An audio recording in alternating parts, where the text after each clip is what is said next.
Bonjour et bienvenue à bord de ce nouveau numéro de thierryweber.com, un thierryweber.com en forme de test de produit. C'est à Lisbonne, au Portugal, que j'ai eu la chance de tester le C4 Picasso de chez Citroën, existant en deux variantes, deux motorisations différentes, diesel et essence. On reviendra plus précisément sur les détails techniques.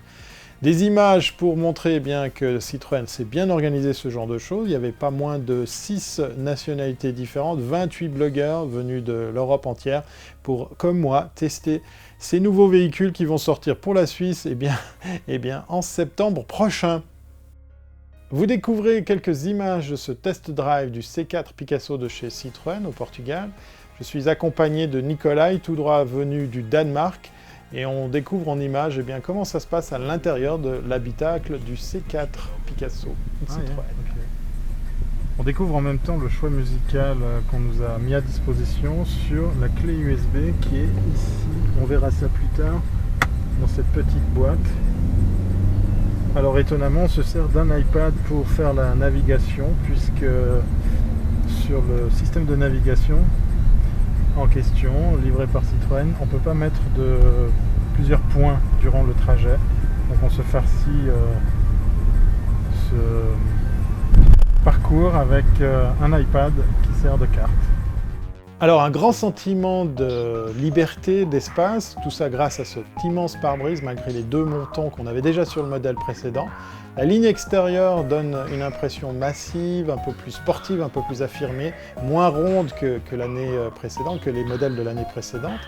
Et puis à l'intérieur, cette notion d'espace est renforcée grâce à ce toit très grand, panoramique, qu'on peut quand même abriter si jamais on cuit sous le soleil.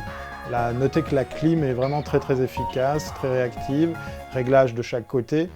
Et en matière de réactivité, je ne vais pas faire ici le tour des équipements, mais la réactivité, on la retrouve également dans le navigateur, ça a l'air de rien, mais pour avoir testé plusieurs GPS, on peut remarquer que celui-là est vraiment très rapide, vraiment très réactif.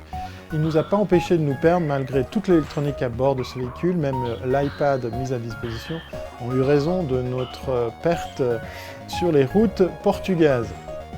En matière de technologie, on découvre que le slogan de Citroën est vraiment très mérité, puisque Creative Technology, qui est l'emblème de la marque française, on peut voir, l'illustrer avec le tableau de bord doublement équipé d'écran, avec cette partie tactile équipée de 7 boutons qui vous permettent d'accéder aux fonctions de base.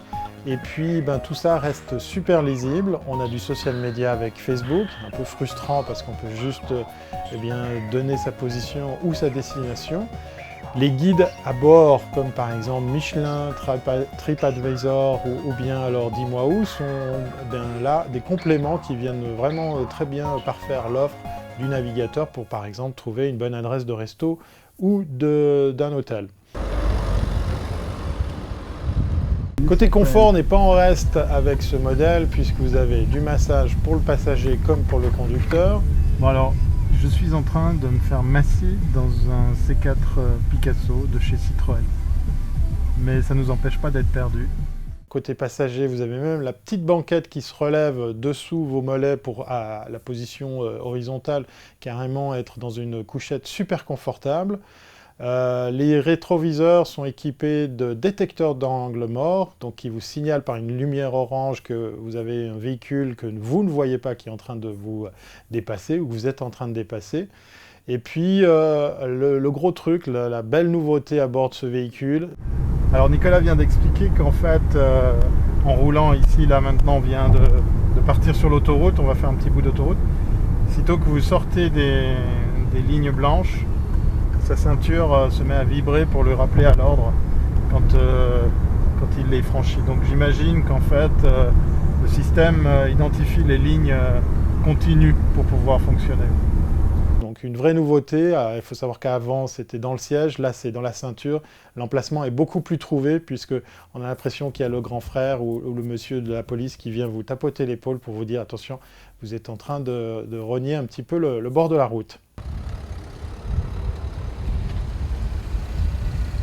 Pour ma part, je me suis très intéressé à l'électronique à bord de ce véhicule. Alors, petite frustration puisqu'on trouve quelques applications qui viennent comme ça parfaire l'éventail de propositions mises à disposition par Bosch, qui est l'équipementier qui travaille pour la plupart des voitures. L'OS à bord du Citroën ne déroge pas à la règle.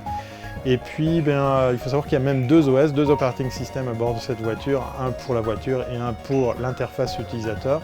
Alors, suggestion que je fais à Citroën, pourquoi pas ouvrir des API, des portes d'entrée comme ça au niveau développement pour proposer par exemple, pourquoi pas, de nouvelles applications. Il y en a déjà quelques-unes à bord, on peut même jusqu'à afficher, changer le background d'image avec vos propres photos.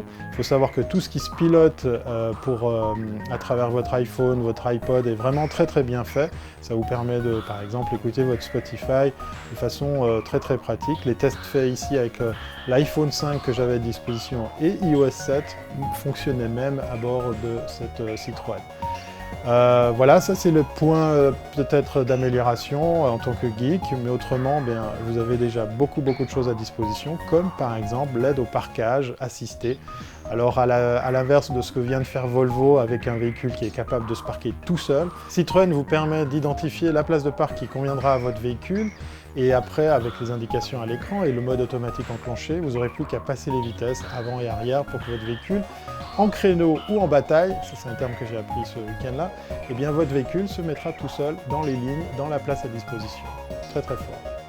Conclusion, pour revenir sur la motorisation, j'ai préféré le modèle essence au modèle diesel, qui était à mon goût quand même beaucoup plus réactif, beaucoup plus sportif, même si on parle d'un minivan, d'une voiture familiale, d'un véhicule fait pour la famille. Rien n'empêche au père de famille de quand même un petit peu appuyer sur le champignon. C'était un petit peu décevant côté diesel de justement ne pas avoir cette pêche. Petit bémol aussi, j'étais incapable sur, quel que soit le modèle choisi, d'enclencher tout simplement le cruise control. Vous savez, cette petite fonctionnalité qui vous permet de bloquer votre véhicule à une vitesse donnée, comme par exemple sur l'autoroute. Je pars du principe que si je ne sais pas faire aller ça, moi le geek de service, il y a peut-être un problème d'ergonomie. S'il faut un mode d'emploi pour ça, je pense qu'il y a un petit souci. Il faut savoir aussi que ce véhicule est équipé d'un détecteur de distance, donc ce qui gâche rien côté sécurité. On est vraiment à bord d'un véhicule bourré de technologie pour vous permettre de vous faciliter la vie. Très bon rapport qualité-prix puisque ce véhicule sera pour la Suisse proposé je pense autour des 30 000, je ne sais pas les chiffres exacts, on reste dans quelque chose de vraiment très bien. Je préfère le modèle noir qui lui donne et qui confère une finition vraiment très luxe. Je finis par le dernier petit gadget que j'ai malheureusement pas en image, voilà pourquoi vous me voyez à nouveau. Le modèle de luxe le plus équipé, avec un très beau cuir, est équipé d'une caméra bien plus efficace que le Nissan Qashqai qui vous permet de voir votre véhicule vu de dessus à 360 degrés. Vous imaginez, ça fait encore plus que tout le tour. Voilà, de quoi vous faciliter la vie dans des petites manipulations comme sortir d'une petite rue, rentrer à reculons dans votre place de parc. C'est vraiment de très bonne facture. Je remercie Citroën et puis pour ma part, je vous dis à bientôt, c'est pas bon.